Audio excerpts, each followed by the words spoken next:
Welcome back to the channel, people. KG is back, and this is your Oxford United preview. We're also going to speak on Patrick Bamford's future and where does it lie? Because it doesn't look like it's going to be here at Leeds United. Also, interesting comments from Danny Farker in regards to Bamford, or what he didn't say, I should say.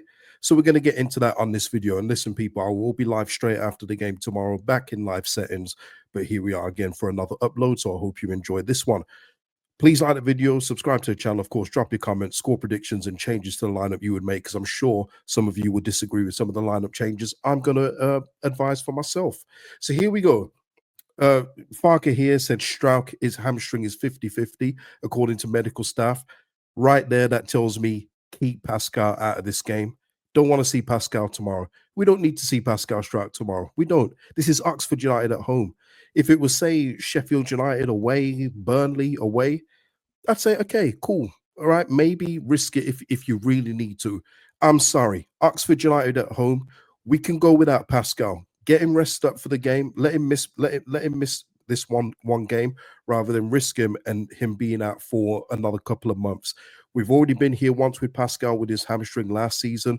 We don't need to repeat those errors. So if there's any doubt, and listen, he hasn't trained up until today as we record this, so he could have trained today, but even if he has, leave him out. So no, I don't want to see Pascal tomorrow. We don't need that on our injury list. Verber knee has a small chance once again with Max Verber with his fitness. Keep him out. Just keep him out for this game. We can literally go without these two. And this is the beauty of having the squad that we have in this division against teams like Oxford. We can go without a couple of players because we've got other players that can more than adequately fill in and still get a positive result. Absolutely can. Gruev and Firpo remain out, which is obvious. Just something that, as we're going to speak on transfers, we're under, according to Daniel Farker, we're under no pressure to sell anyone to raise cash for the January transfer window. We're healthy, but it doesn't mean we can spend a fortune. And listen, that's the right message anyway. You can't really come out and say, yeah, we got bucket loads to spend, or actually, no, we do need to make a major sale in order to buy someone. Just sends out the wrong message. He's kept us with a strong hand publicly. What goes on behind the scenes, that's for them to know and not everyone else to know. But I think we're in a good position, especially after the player sales in summer. So I don't envision anything that doesn't have to happen happening unless a player obviously wants it to happen. And we know that there's a couple of players that are probably unhappy at Leeds United for various reasons. And if a good offer comes in, I think it's probably for the club's interest and for the players to get a deal sorted. I'm talking players like, Bamford, maybe even Melier if he's unhappy. Gelhardt, there's going to be players that will want more playing time, 100%. Even Max Verber probably comes into that conversation as well. So it's going to be interesting, but he's just saying here, we don't have to do anything we don't want to do. So before I speak on the Oxford game, Patrick Bamford, and this has been reported by a few outlets, so I'm just going to go with this main headline here, is attracting interest from both Serie A side Genoa and League One Wrexham. Just completely different spectrums, aren't they? I even saw one today saying Southampton may be interested with their incoming coach. For me, I've always said it, with Patrick Bamford, if there's any kind of report of him being linked away, I'll always speak up on it, even if it's unrealistic. Even if it's Crew Alexandra, I don't care. I will talk about it because I think you got to put these things out into the universe.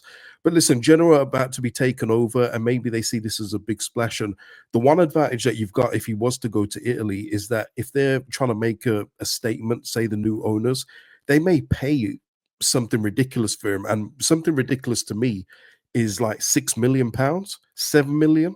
I think if we were to recruit that money, that's such a win, because I expect Bamford's departure to be one where it's a mutual termination and that we have to pay off some of his contract in order for him to leave. So if we're getting a transfer fee for this guy at this stage, that is an absolute win for Leeds United. But all the reports are saying they don't know whether it's going to be in January or the summer. I do hope it's the January window that he goes, just for everyone's sake. Everyone needs it. His fan base need it so he can go off and try and do something else there. They can go watch him there. We need it to get him off the wage books and hopefully getting a player to replace him that's got more ability than him.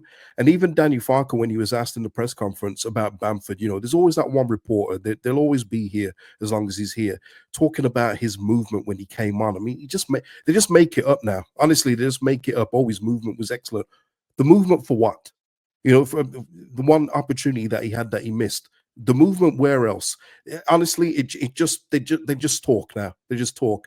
And Farker's answer anyway, he kept it very brief. He said, "Yeah, it was good," but then he went on to talk about Mateo Joseph and Manor Solomon. He absolutely just overstepped the question and then just talked about the impact of the other subs who were way more effective when they came on. So that does tell me something in terms of his future. I don't see it, being here, and it shouldn't have been here for a while. But Danny Farker's answer was very telling for me. So I don't expect Bamford to all of a sudden rock up and start in the game against Oxford. Quite the opposite. So listen, I hope something can be done with Genoa. That would be the ideal one. We all know the Wrexham thing is, they're very Hollywood, no pun intended, but that's a lot of money for them to try and take on at League One level. However you slice it up, whether it's a loan, how much wages they'd have to take on, don't know if it's going to be possible. But if Serie A can get involved, beautiful, absolutely beautiful. And look, he's a smart man. There's no doubt in that. He can speak several languages. Don't think Italian's one, but he's an intelligent fella. He'll pick it up very soon. All right.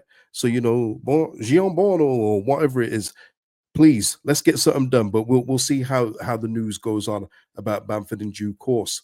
I saw a silly one, and I'm going to say it's a silly one about Elan Melier and that Arsenal are interested.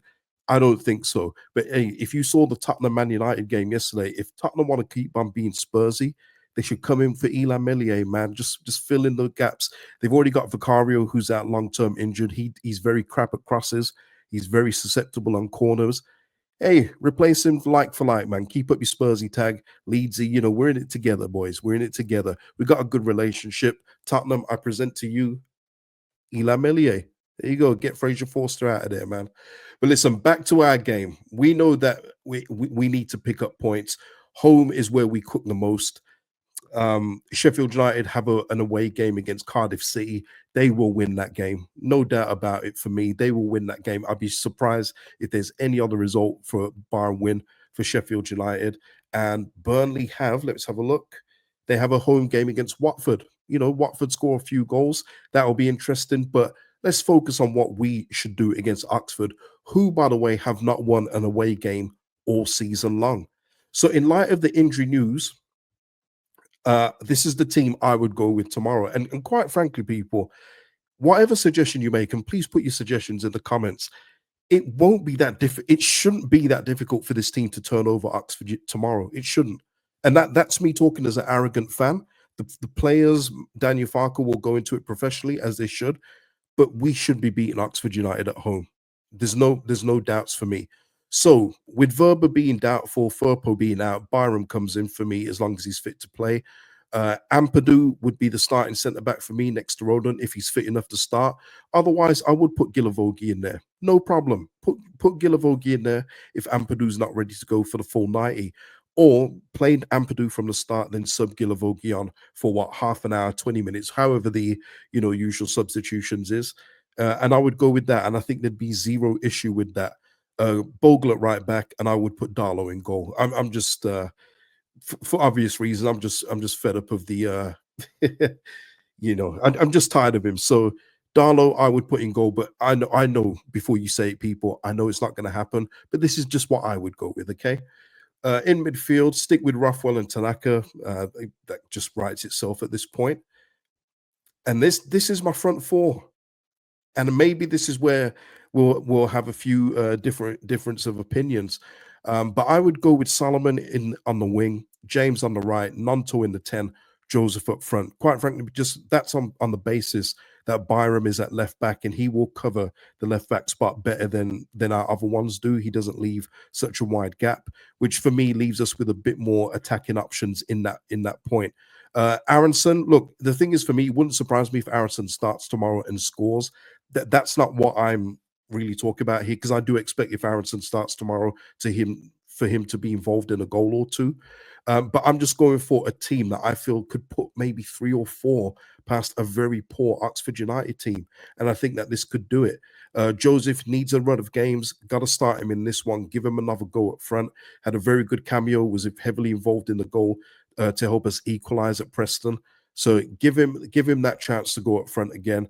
Nonto in the 10. Solomon left. Let's go. And there you are. And even with that again, even on my team, Aronson's coming off the bench.